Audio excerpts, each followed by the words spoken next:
Charles Thomas Munger is an American businessman, investor, and philanthropist.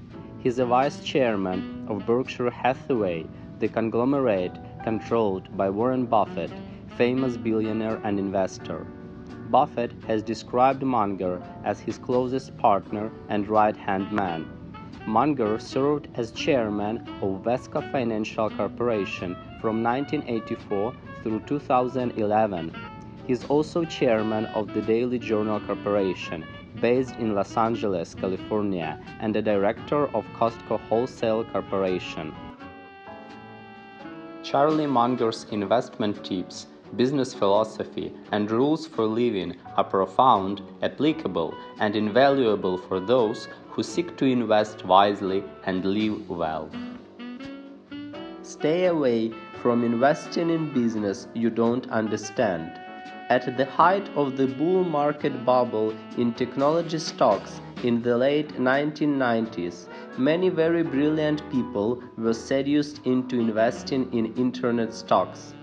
Charlie realized that he didn't understand the new internet businesses, which were outside what he calls his circle of competence. So he and Berkshire avoided them completely. Most of Wall Street thought he had lost his touch, but when the bubble finally burst and the company's stock prices fell, fortunes were lost, and it was Charlie who was left looking brilliant. People are trying to be smart. All I am trying to do is not to be idiotic, but it's harder than most people think, Charlie says.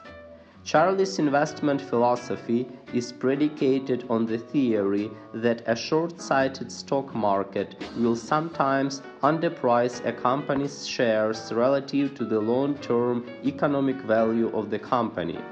When that happens, he buys into the company, holds it for the long term, and lets the underlying economics of the business eventually lift the stock price.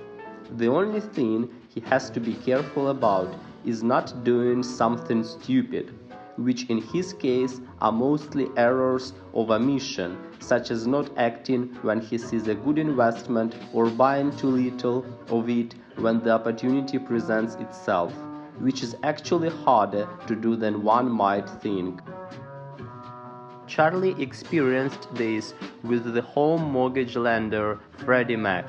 When Berkshire bought shares in Freddie Mac in the 1980s, it was a very well-run, conservatively managed, profitable enterprise involved in the mortgage business.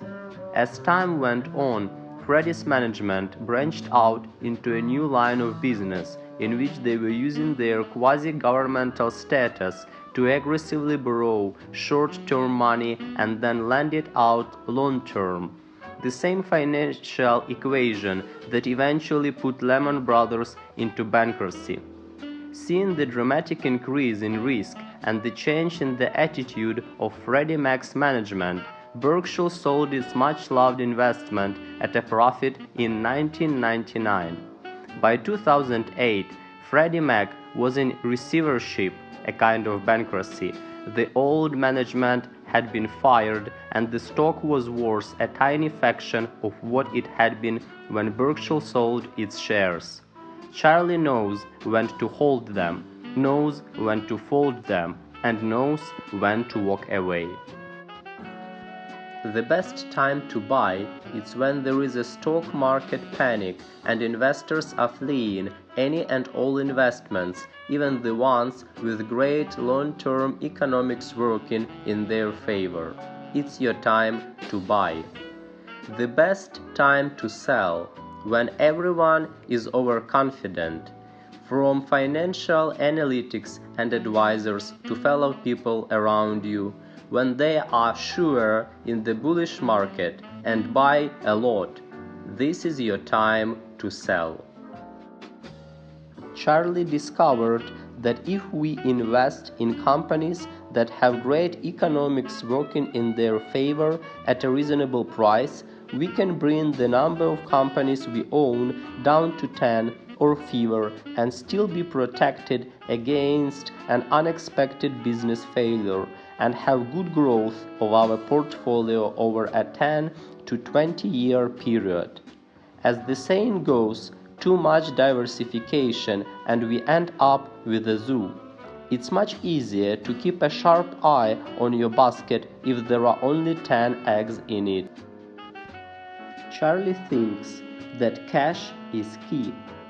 Berkshire keeps 72 billion sitting around in cash, waiting for the right deal to show up.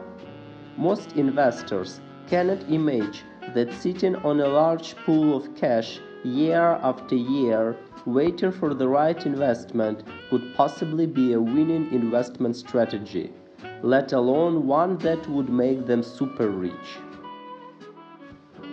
Charlie agrees that waiting is the hardest part. You have to be very patient. You have to wait until something comes along, which at the price you are paying is easy. That's contrary to human nature, just to sit there all day long doing nothing, waiting. It's easy for us, we have a lot of other things to do. But for an ordinary person, can you imagine just sitting for 5 years doing nothing? You don't feel active, you don't feel useful, so you do something stupid. A great number of Berkshire's investments have been in companies that had the same product or provided the same service for 50 or more years.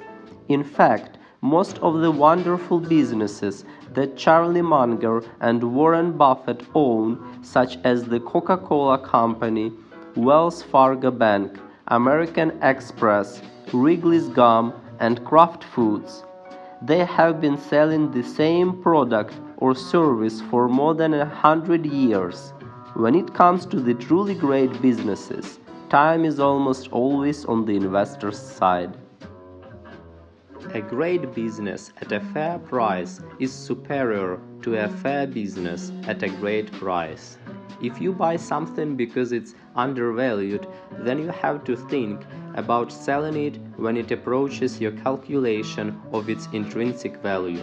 That's hard, but if you can buy a few great companies, then you can sit on your ass. That's a good thing.